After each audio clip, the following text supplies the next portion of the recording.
Happy Saturday, my friends. A flesh-eating bacteria is surging across the Gulf Coast, and 5 more lives have now been lost. The Louisiana State Department of Health says that as of September 16th, the 5th person has died from this flesh-eating bacteria that's called Vibrio vulnificus. Now, most of us know it as this flesh-eating bacteria, and it has ravaged the state of Louisiana. It's, like I said, one of the worst years on record, with now the 5th person who has died, and 26 other people have gotten severely sick from it, with every single one of them having been hospitalized. Now, I want to tell you a little bit more about this Vibrio, I'm just going to call it, bacteria, so you guys can be aware of what it is and take precautions where necessary.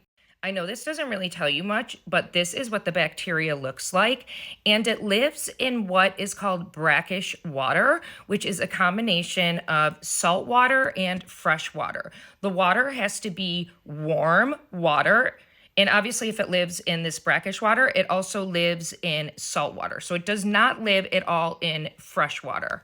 So this is why you see this bacteria mainly in the southeast. And the states with the highest cases of it this year are Texas, Louisiana, Mississippi, Alabama, and Florida. Now, again, the State Department of Health says that the cases this year have more than doubled. They do not have a reason for this, and they are trying to figure this out. But I can tell you that a woman who did have this disease and almost lost her leg because of it says it is the most painful thing she has ever gone through, and said that it is like gasoline was poured on her leg and that her leg was lit on fire. I'm going to show you 2 photos so you can see what this looks like in case you feel that you might have this, but I am going to tell you that these photos might be disturbing to you. So this is one of the biggest signs that you have this bacteria. You will get these horrific, extremely painful blisters on the area of your body that is infected. In addition, your limb will become swollen, and see where it's red like that? That is the part of her where the bacteria has actually infected. In that area, that redness will continue to spread.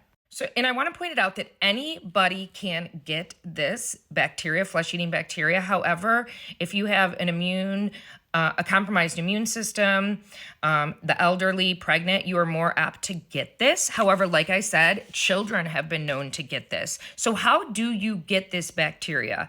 The number 1 and 2 ways to get this is by going into this type of water with a cut, a wound on your body. And it can literally be something as small as like your fingernail. It does not have to be big at all.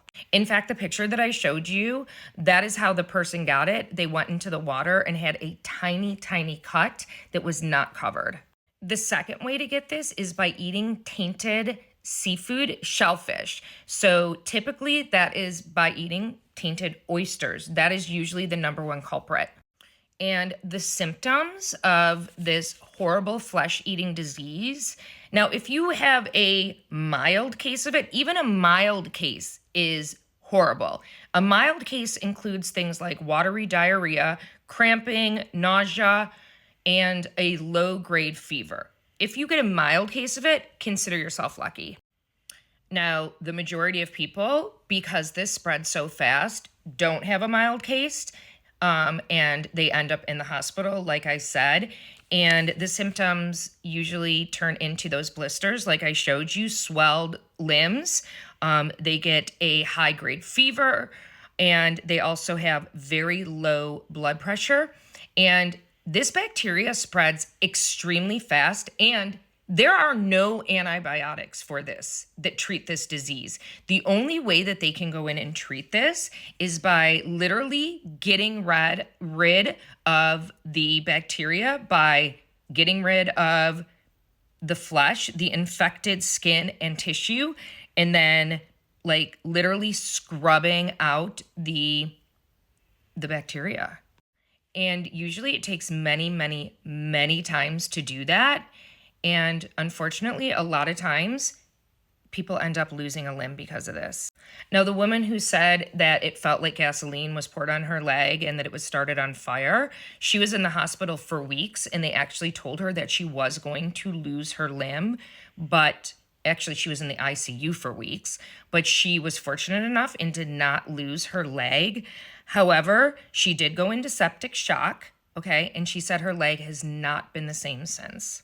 Now, 85% of the people who get this is because they do have an open wound, and they go into this water, this salt water. Again, the woman who I just mentioned, that's how she got it. And she covered her wound and she still got it. My suggestion, even though the CDC says you can go in this water if your wound is covered, I just wouldn't go in the water if I had an open wound. That's the easiest way to prevent this from happening. The other 15% get it from eating tainted seafood.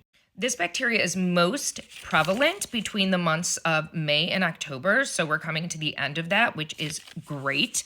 And again, anyone can be impacted from this, but they have said that 92% of the people who have been diagnosed with this as of late did have some type of underlying condition.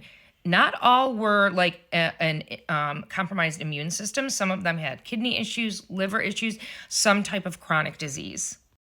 I found this really good graphic that I think explains it really well. So pause to read or take a screenshot. So this is a really scary thing, you guys, that the numbers are so high. Typically, there's 150 to 200 cases total a year, and they are well over that. Again, the fifth person just died from this. So you guys, what are your thoughts about this? I mean, do you know anybody who has had this? Have you had this? If so, I want you to share what happened to you. I want you to share what your symptoms were so other people can learn from this in the comments below. As always, I'd love for you guys to follow, like, share, and comment. Let me know your thoughts.